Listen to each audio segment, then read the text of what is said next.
Hello po sa inyong lahat guys. Good evening. This is Nelson again, Nelson Sublio Vlog.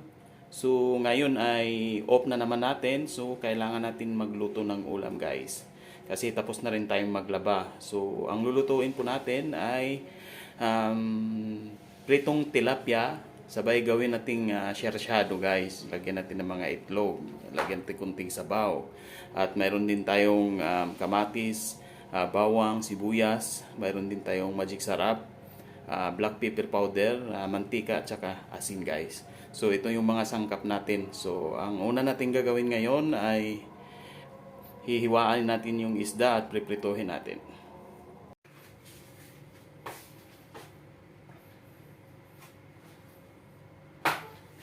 So ito po yung isda natin guys, tilapia siya guys. So, ang gagawin natin dito ay hihiwain natin ng 4 na piraso. Pagkatapos, prepituhin natin siya guys.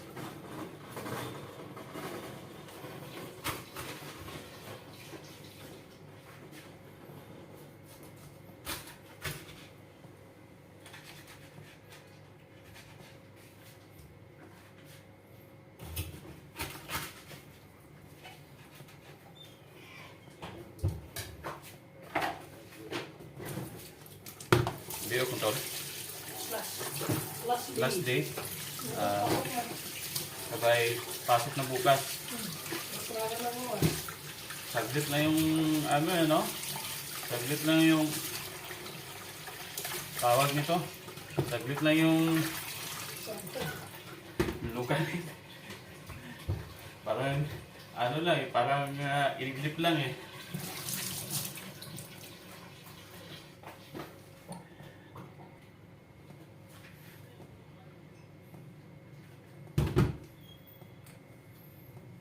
Ito na po yung tilapia natin. Nahiwa na po siya ng tag-4 na piraso yung dalawa. Ang gawin natin dito ay lagyan natin ng kunting asin para prituhin natin guys.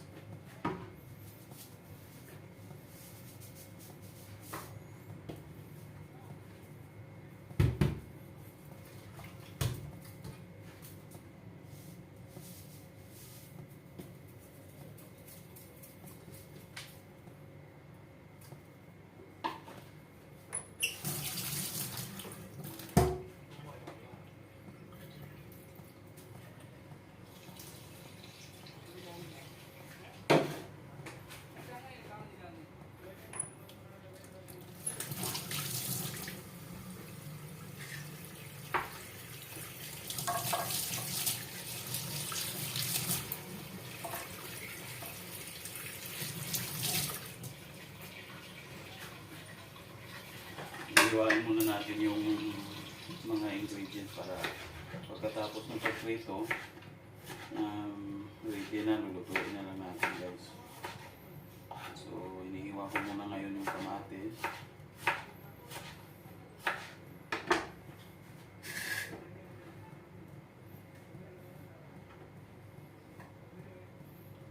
Tapos yung sibuyas.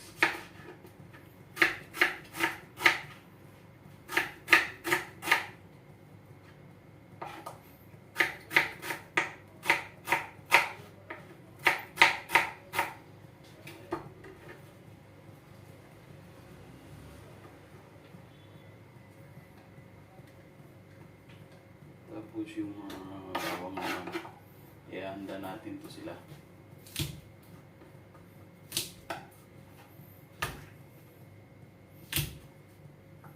Para pagkatapos ng maluto, iigisa na lang natin to sabay gagawin na natin satsado yung isda natin.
Ayan, tapos na po tayong maghiwa ng ating mga ingredients guys. Linisan ko muna itong chopping board. Kasi hindi na natin ginamit ito, tapos na lahat eh.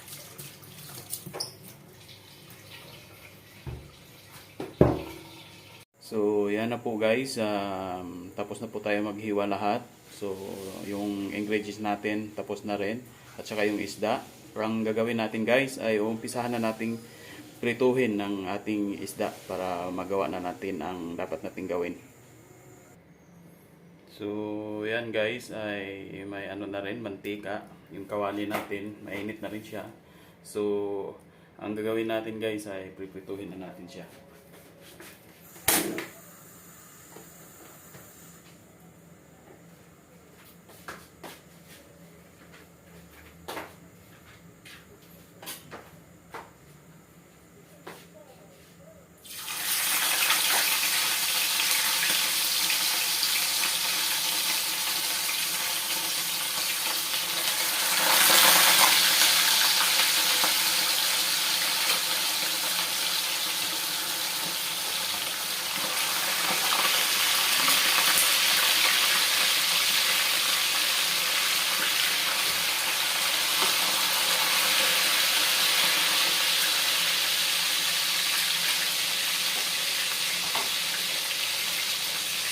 So yan na po yung isda, naumpisahan na natin. Pag naprito na natin lahat, igigisa na rin ulit natin yung mga ingredients guys. So aantayin muna natin matapos lahat na prito guys. So dahil pula na yan guys, babalik rin muna natin yung ating prito guys.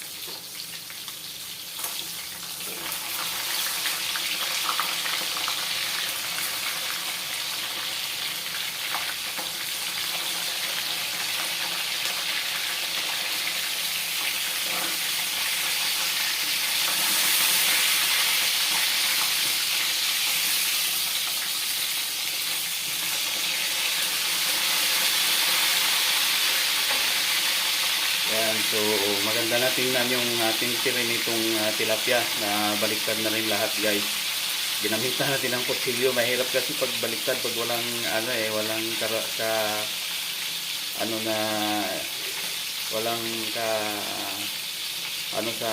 natin sandok.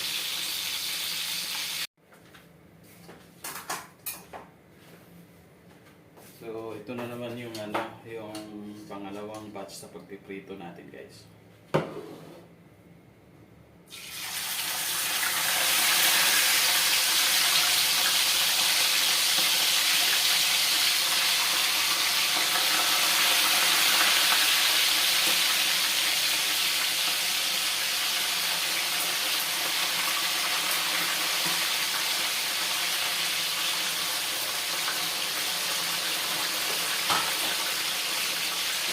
So yan, pag natapos na lahat yan guys, so pwede na tayo mag-umpisang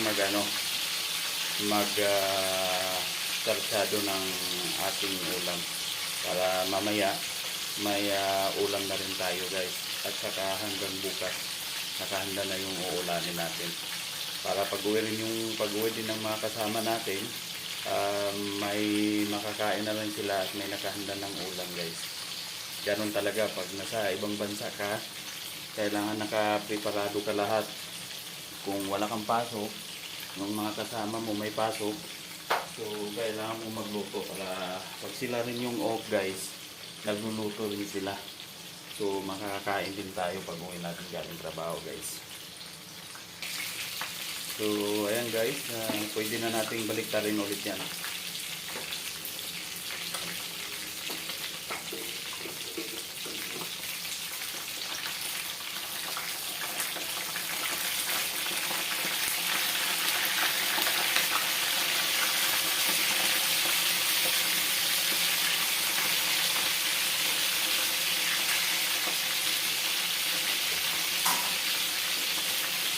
So yan, nabaliktad na natin.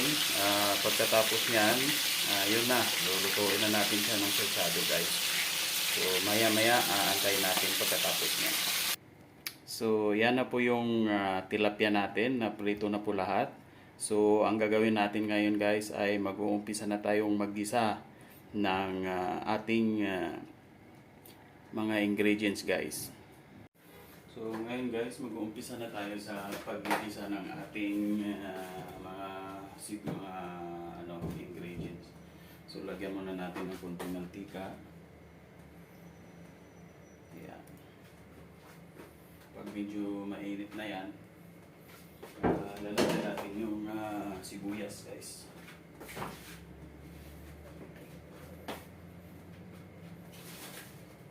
So, lagyan muna natin yung sibuyas. Ayan.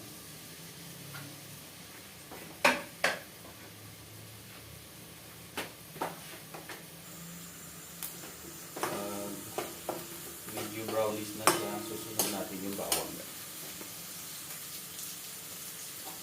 Tapos, lagay na naman natin yung garlic. Yung bawang. Pag nag-brown na rin siya ulit, yung bawang natin, susunod natin yung kamatis.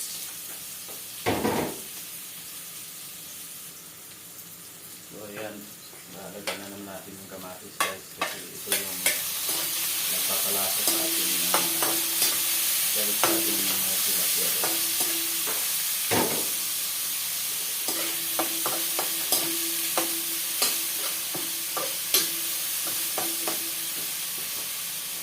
Lagyan natin ng kunting sili rin para medyo maanghang-anghang.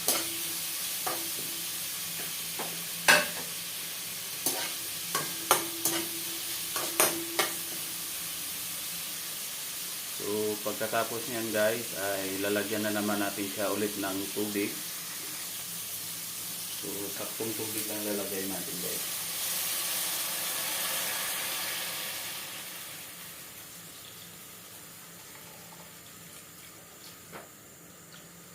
So, pagkatapos niyan, pag kumukulo yan, lalagay na natin yung isda. So, dahil kumulo na yan siya guys, lalagay na natin yung mga pritong isda natin. Yan. Ito na. Lalagay natin to sa lahat. So, marami to. Kasi dalawang isda to eh. Ito yung pang-ulam din natin bukas. So, yan guys. Antayin natin ng ilang minuto guys. So, yan guys. Kumukulo na siya. So, ilalagay na natin yung itlog guys.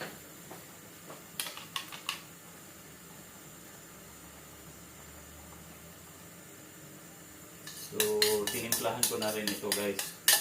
So, pag kayo nagluluto, kayo na rin bahala sa lasa niyo, sa timplada niyo guys. Kasi ako medyo mahilig ako sa maalat konti eh. Kaya hindi ko na lang pinapakita yung pagtitimpla ko guys. Pero timplado na to siya guys. So, ayan, takpan natin na saglit pagkatapos yung luto na. So, yan na yung sarsyado nating ulam guys. Luto na yan siya. So, papakita ko sa inyo. Isi-serve ko muna sa plato guys. So, yan na po yung itsura ng ating nilutong sarsyadong tilapia guys. So, tapos na po yan at pwede na po tayong kumain guys. So, dahil guys ay tapos na tayo sa ating pagluluto ng ulam. So, mamaya-maya kakain na po tayo guys. So, shout out din pala dyan sa aking pare, dyan sa Antiquera Bohol, si Romulo Reforminas. Shout out sa iyo pre. At shout out din sa aking pamilya dyan sa Kugon, sa Sobrio Family, sa mga asawa, sa mga anak, sa mga igsoon, o sa tanan akong mga parinti diha, sa Kugon o sa ubang lugar pa. So, shout out sa inyong lahat. So, thank you for watching for my video guys. Sana'y magustuhan nyo. At paki-like and share na rin po sa aking YouTube channel. And thank you to all guys. So, God bless. Thank you so much.